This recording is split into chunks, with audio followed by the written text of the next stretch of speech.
Hi, I'm James with JNC Home Repair. Today I'm going to show you how to replace a three-way switch.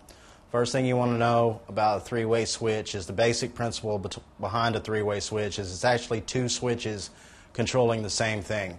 You'll usually have one switch on one side of the room, and then there's another switch on the other side of the room that actually controls the same light or the same fan, or maybe even the same plug. It's just basically there for your convenience, so you don't have to walk all the way across the room to turn on the switch. Okay, they're not wired typically like a standard switch. What you need to do is make sure before you actually pull the switch out, you always want to make note of where the wire locations are and mark them, make a little diagram so you don't get confused when you go to put the new wiring back in and you put them in the wrong place and short something out or burn something up. These things happen. But I'm going to show you the right way to do it. The first thing you do is you remove these two screws off of the trim plate. Okay.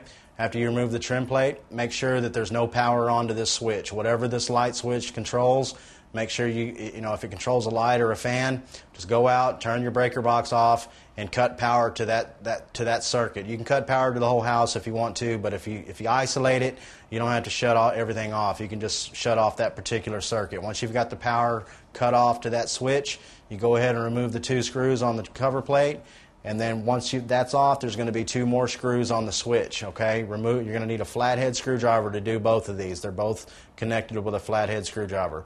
Once you've got the switch, you remove the two screws on the switch, you pull the switch out. After you've got the switch out, make you a little diagram of where the locations of the wires are. There's going to be some black wires and there's going to be one red wire, and there may be a white wire depending on whether or not where this circuit, if this particular switch is in the beginning of the circuit, if it's in the middle of the circuit, or if it's in the end of the circuit. A basic homeowner that's trying to do something like this will not know this. You need to contact an electrician if you're confused about that. But just to be able to swap the switch out, all you need to do is just make a diagram of where the wires are, what color wires go in which hole, and you won't get confused. It's just a lot easier. Don't try to remember it. Don't try to remember, oh, I know this wire goes there and this wire goes there. Just write it down and you'll know.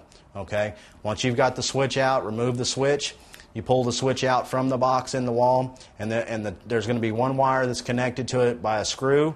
You're actually going to use the flathead screwdriver to remove that wire. Once you have that wire out of the way, the other wires you're going to have to clip out. You're either going to need a pair of wire cutters or wire strippers, which actually have an attachment where you can cut wire.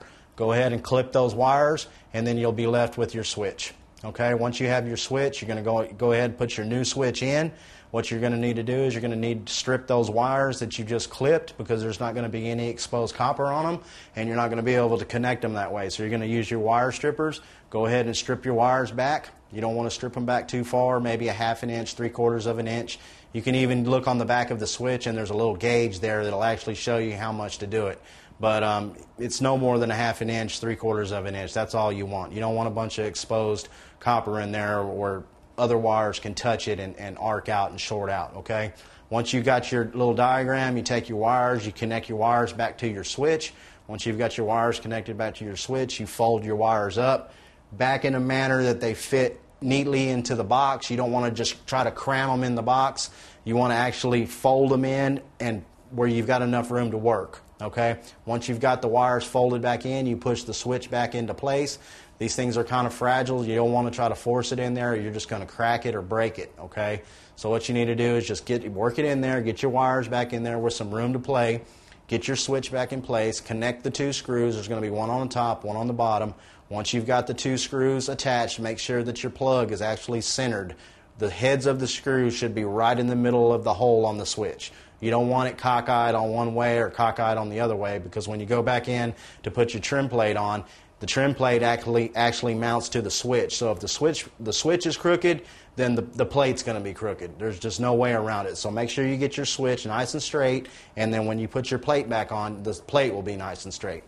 Okay, once you've got the switch back in, you got the screws in on the switch, make sure that they're lined up, make sure that it's straight. Go ahead and reattach your trim plate, put your two flathead screws in, connect the screws, and you're ready to go.